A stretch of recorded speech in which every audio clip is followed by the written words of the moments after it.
Assalamualaikum warahmatullahi wabarakatuh. Selamat pagi, Fa. Apa kabar hari ini? Selamat pagi Bu, saya baik, terima kasih.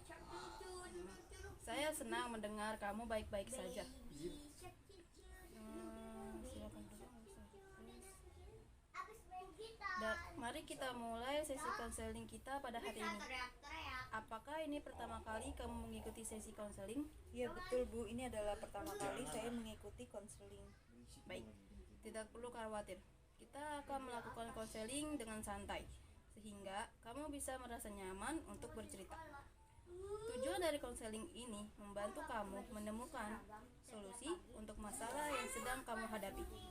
Kamu juga tidak perlu khawatir, karena setiap hal yang kamu bicarakan dari sesi konseling ini tidak akan Ibu sebarluaskan kepada khalayak umum tanpa izin darimu.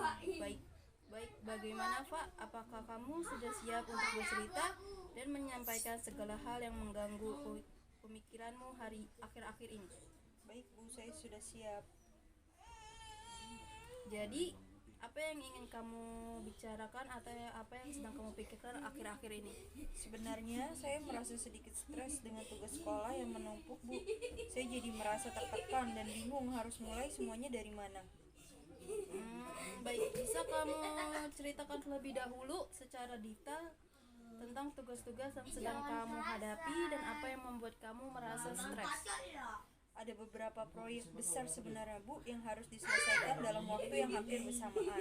Misalnya, saya harus menyelesaikan makalah untuk mata pelajaran sejarah, lalu presentasi untuk mata pelajaran sains, dan juga tugas kelompok untuk mata pelajaran bahasa Inggris. Semua itu harus dikumpulkan Bu dalam 2 minggu ini. Saya kesulitan membagi waktu dan merasa sangat kewalahan Bu. Kamu gak boleh lihat.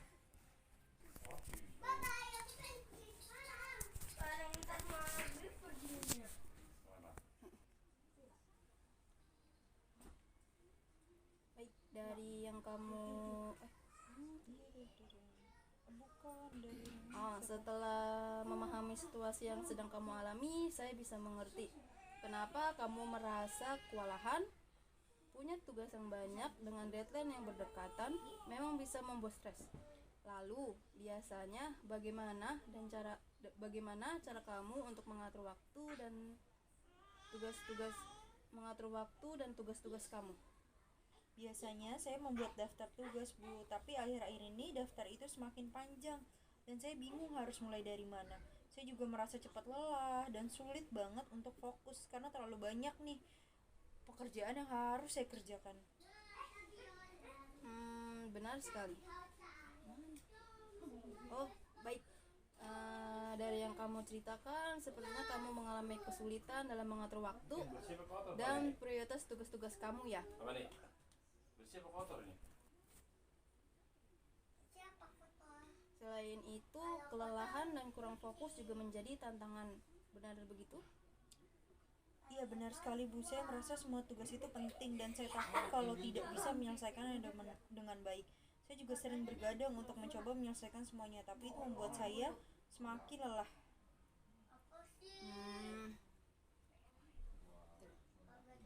Kekhawatiran kamu sangat wajar, terutama dengan banyaknya tugas yang harus diselesaikan dalam waktu yang bersamaan. Tidur yang cukup juga sangat penting untuk menjaga kesehatan fisik dan mental. Mari kita coba metode yang membantu kamu mengatur tugas-tugas ini dengan lebih efektif. Bagaimana jika membuat prioritas tugas berdasarkan deadline dan tingkat kesulitan? Sepertinya itu terdengar bagus Bu, saya belum pernah mencoba untuk membuat prioritas seperti itu. Biasanya saya hanya mengerjakan tugas yang ada aja di daftar tanpa mempertimbangkan urutan prioritasnya.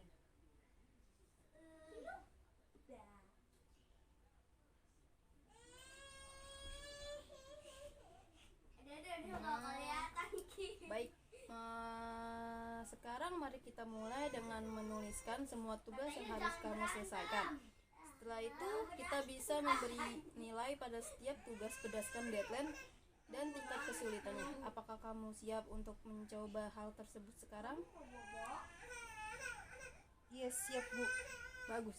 Kita mulai dengan tugas yang paling mendesak. Misalnya, berapa banyak waktu yang kamu miliki untuk menyelesaikan makalah sejarah? Saya punya waktu 1 minggu untuk menyelesaikan makalah sejarah. Baik, Bagaimana dengan presentasi sains dan kelompok bahasa Inggris? Presentasi sains harus diselesaikan dalam 2 minggu, sedangkan tugas kelompok bahasa Inggris juga dalam 2 minggu. Tapi anggota kelompok lainnya juga akan membantu saya, Bu. Oke. Jadi makalah sejarah adalah yang paling mendesak. Kalau begitu, mari kita buat rencana harian yang realistis.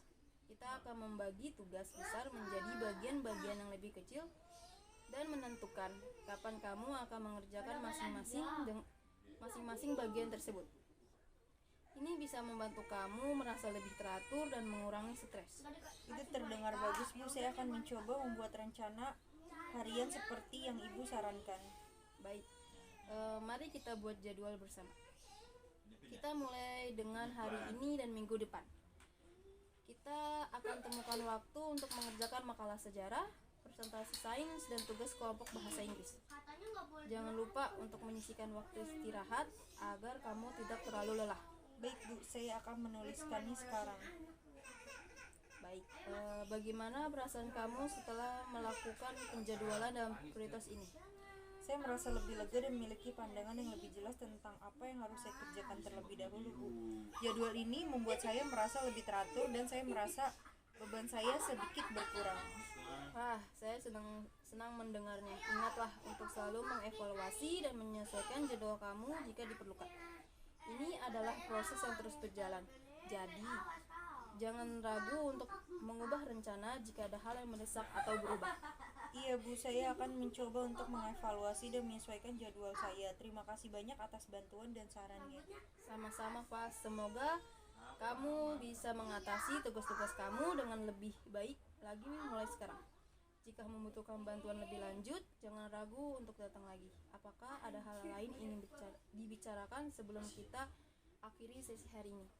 Tidak ada, Bu. Saya rasa semua sudah cukup untuk hari ini. Terima kasih banyak atas bantuannya. Baik, Pak. Saya senang bisa membantu. Selamat menyelesaikan tugas-tugas kamu dan semoga sukses lagi. Kesehatan kamu juga penting. Pastikan kamu cukup istirahat dengan baik. Terima kasih, Bu. Saya pasti akan kembali jika memerlukan bantuan lagi. Terima kasih.